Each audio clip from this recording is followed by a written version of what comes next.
आज हम लोग मोहन राकेश का लेखक परिचय एवं उनकी कहानी को देखेंगे, जो मलबे का मालिक हमारे कोर्स में दी हुई है। मोहन राकेश का लेखक परिचय हम लोग देखते हैं और उसमें पाते हैं कि मोहन राकेश का जन्म 1925 व देहावसान 1972 ईस्वी में होता है। आधुनिक गद्य साहित्य को अपने प्रौढ़ रूप में पहुंचाने वाले लेखकों में मोहन राकेश का अग्रणी स्थान माना जा सकता है।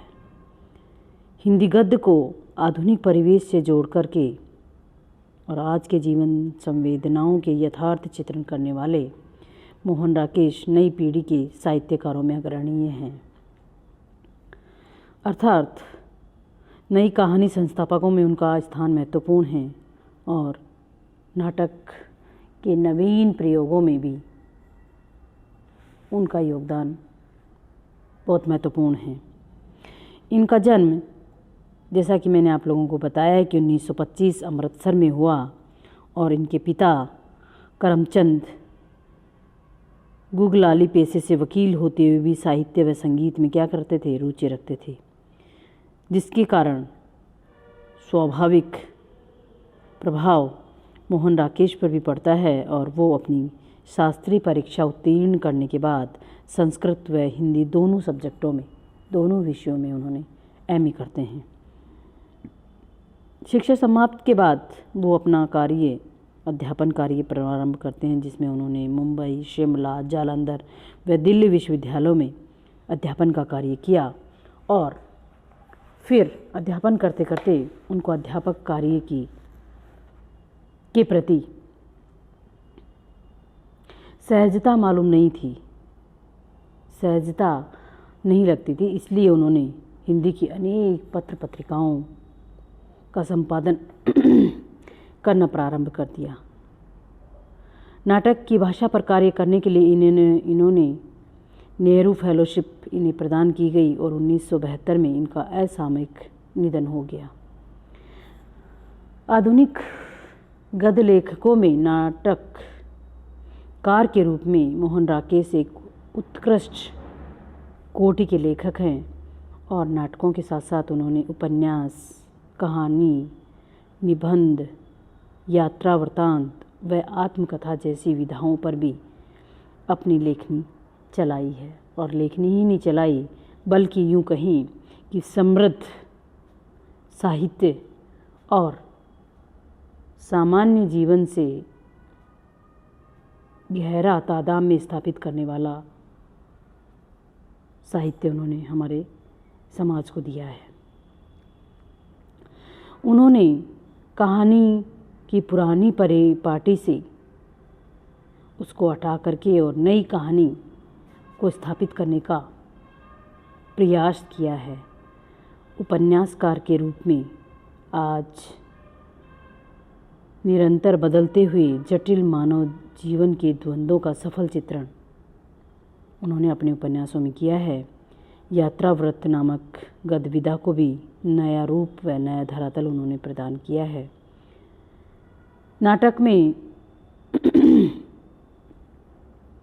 मोहन राकेश के कुछ जो चर्चित नाटक हैं वो हैं आषाढ़ का एक दिन, लहरों के राजहंस, आधे अधूरे, अंडे के छिलके इनके श्रेष्ठ नाटकों में गिने जाते हैं।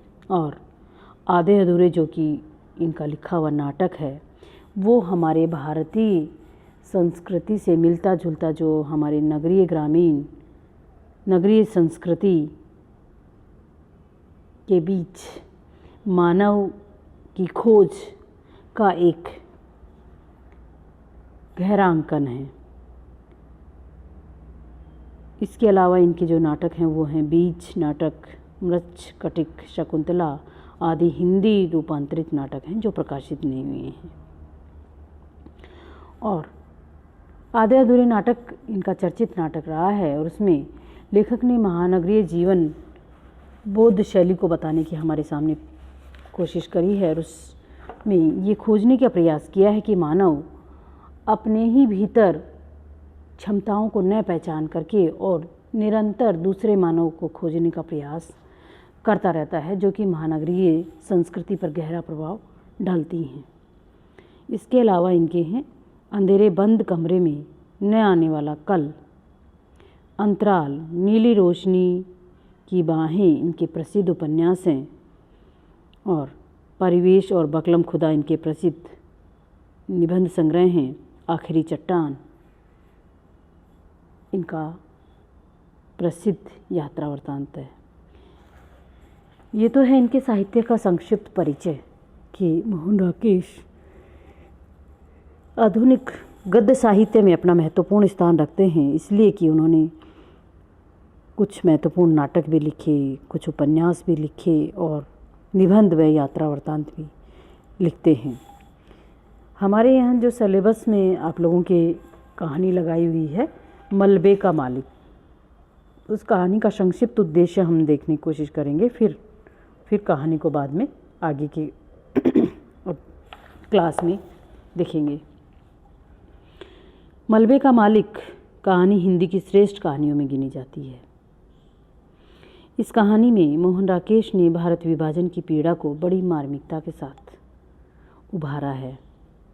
भारत विभाजन की जो विभीषिका है उस पर बहुत सी कहानियाँ लिखी गई हैं आपके यशपाल के द्वारा,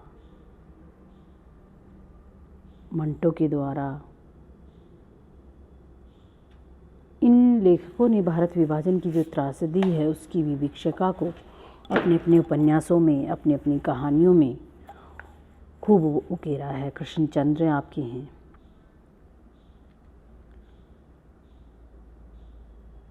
उनमें से, उन लेखकों में से मंटो की टोबा टेक सिंह और मोहन राकेश की मलबे की कहानियों को विशेष प्रतिष्ठा मिली है। मंटो जो सादत हसन मंटो है इनका पूरा नाम, और भारत विभाजन से पहले भारत में थे और विभाजन के बाद ही भारत में पाकिस्तान में चले जाते हैं, परंतु जो इनकी कहानियां हैं वो वाकई ही टोबा टेक सिंह कहानी जो हैं वो भारत विभाजन की त्रासदी की विभीषिका को बहुत भयानक रूप से हमारे सामने प्रस्तुत करती है, और उस विवेकशील व्यक्ति के लिए वह प्रश्न खड़ा कर देती है कि व्यक्ति क्या करे, उसकी क्या गलती है। इसी तरह की कहानी जो है आप मोहन राकेश की जो मलबे की कहानी है वो है, तो आप इस कहानी को पढ़ेंगे तो देखेंगे, क्योंकि इन कहानियों में भारत विभाजन की त्रासदी को मानव जीवन की त्रासदी के रूप में प्रस्तुत कर दिया गया है। अर्थात उस विभाजन की त्रासदी को मानव किस तरह से भोगता है, किस तरह से उसका सामना करता है। यहाँ पर मलबे का मालिक कहानी में एक रखे पहलवान और बूढ़े गन्ने की कहानी होते हुए भी केवल यह उन्हीं की कहानी नहीं है, बल्कि विभाजन की विभीषिका के बचे हुए उस मलबे की कहानी है जो हमारे समाज में आज ज्यों का त्यों पड़ा है, और जिसकी चौखट पर सड़ी लकड़ी के रेशे झड़ रहे हैं। इस कहानी का रचाव सांकेतिक है और विषय के निर्वहन में संयम है, अर्थात सांकेतिक है। संकेतों के माध्यम से लेखक ने हमारे सामने उन परिस्थितियों को रखा है। मूल्य भंग व निर्माण की प्रक्रिया के बीच की कहानी है ये, अर्थात एक तरफ विभाजन हो गया है, उसके बाद यहाँ और वहाँ के लोगों की